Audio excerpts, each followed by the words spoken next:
শেখ হাসিনা যে বদনাম করলো এই লোকটা, এই লোকটার নাম কি? কে?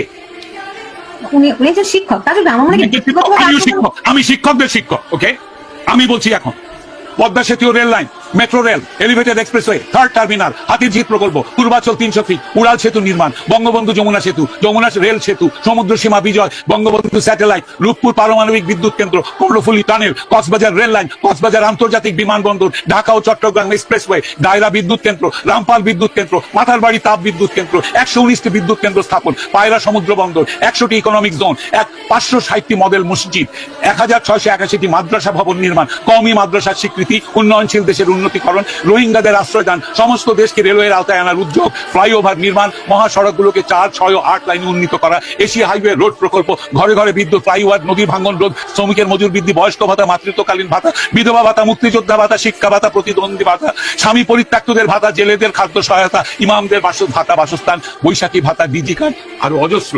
আমার দম কুলাচ্ছে না এতগুলো পড়তে। 15 বছরে যদি এতগুলো কাজ কেউ করে থাকে, তাকে কোন চক্রান্তকারী এই টাকা পাচার করার দেয়? আর সে যদি ডিক্টেটর হয়, খুব ভালো করেছে। বাংলাদেশের গত 10 মাসে প্রমাণিত যে বাংলাদেশের ডিক্টেটরশিপ না থাকলে যে কোনো মানুষ যে কোনো মানুষকে মব লিঞ্চিং করবে, ধর্মের নামে করবে, হিন্দু বলে করবে, কপালে টিপ পরেছে বলে করবে, মাথায় হেজাব দেয়নি বলে করবে, মাথায় টুপি পরেনি বলে করবে, মাথায় জটা থাকলে করবে, মাজারে বসে ফকির হলে তাকে মারবে। মেরেছে, হাজার হাজার মানুষ মেরেছে এরা। ডিক্টেটরশিপ ছাড়া এটা কোনোদিনও কন্ট্রোল সম্ভব নয়। খুব ভালো করেছেন আওয়ামী লীগ শেখ হাসিনার ডিক্টেটরশিপ করে। তার উচিত ছিল আরো ডিক্টেটরশিপ করে এগুলোকে দমন করা। এইটাই আমি মনে করি।